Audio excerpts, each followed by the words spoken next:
Bonjour mes chers, dans cette vidéo, on va commencer une nouvelle leçon du physique. C'est l'équilibre d'un corps solide en rotation autour d'un axe fixe. Premier paragraphe. L'effet d'une force sur la rotation d'un solide. Voilà la figure. Pour observation, lorsqu'on ouvre ou bien on ferme la porte, tous ces points tournent autour d'un axe fixe delta. La force F3 peut faire tourner la porte autour de son axe de rotation delta. Les forces F1 et F2 ne peuvent faire tourner la porte autour de son axe de rotation delta.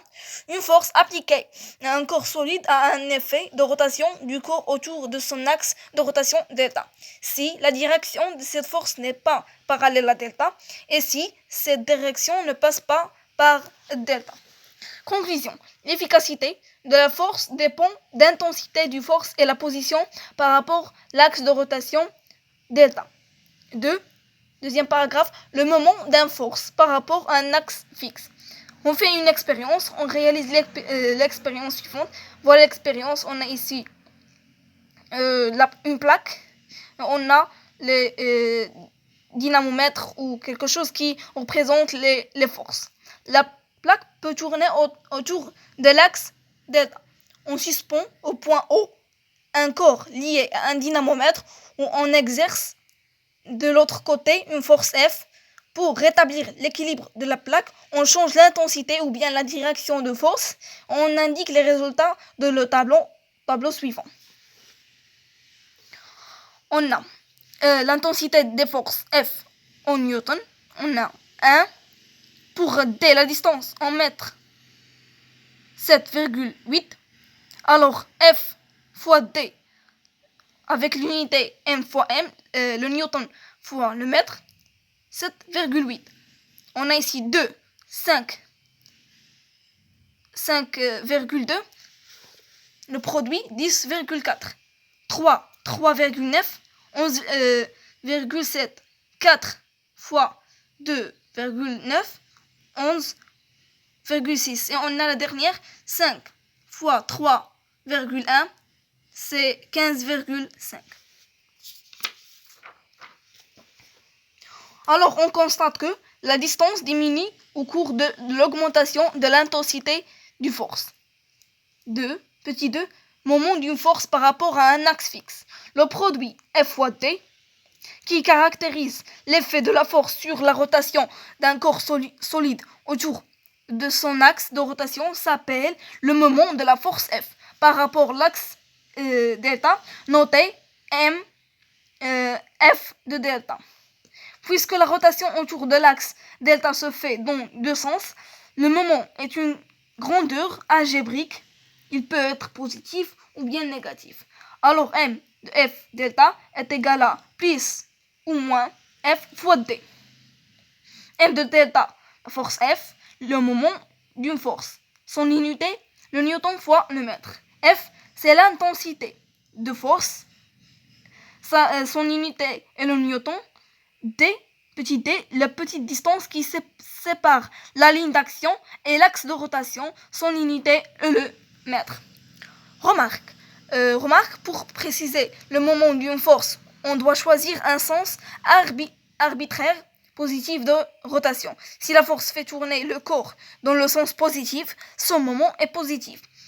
Et si la force fait tourner le corps dans le sens contraire du sens positif, son moment est bien sûr négatif. On a ici une figure. Voilà le sens positif. Et voilà le sens du force. Troisièmement, l'équilibre d'un corps solide en rotation autour d'un axe fixe. Expérience, on réalise le montage expérimental suivant. Voilà le montage. On fait le bilan des forces qui exercent sur la plaque. F1, la force exercée par le dynamomètre D1. F2, la force exercée par le dynamomètre D2, F3, la force exercée par le dynamomètre D3, R, la réaction de l'axe delta, P, le poids de l'axe delta. J'ai pas dit le système est étudié, c'est la plaque bien sûr. On choisit un sens arbitraire de rotation et on calcule le moment de chaque force. Le sens arbitraire est choisi par nous, bien sûr. M delta de F est égal à plus ou moins F fois D, c'est la règle. M delta de F1, c'est moins F1 fois T1, est égal à moins 7,2 newtons fois 4,10 à la puissance moins 2. C'est bien sûr moins 0,288 newtons fois le mètre. Pour la deuxième, M delta F2 est égal à plus F2 fois D2. M delta de F2 est égal à plus 5 newtons fois 0,036 mètres. M delta de la force 2, F2, est égal à plus 0,18 newtons fois le mètre, etc. Même chose avec les autres forces. Le théorème de moment. Lorsqu'un corps solide en rotation autour d'un axe fixe et en équilibre, la somme algébrique des moments de toutes les forces qui s'exercent sur lui est nulle.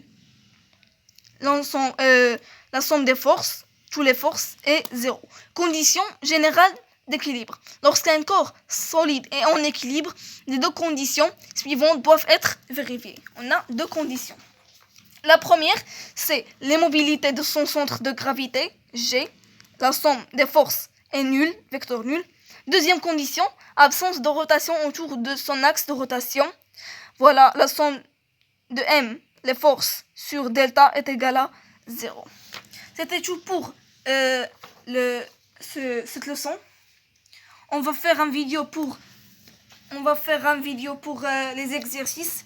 Il y a une série d'exercices que je vais travailler avec vous. Enfin, n'oubliez pas le like, abonnez-vous et surtout laissez un bon commentaire. Ciao.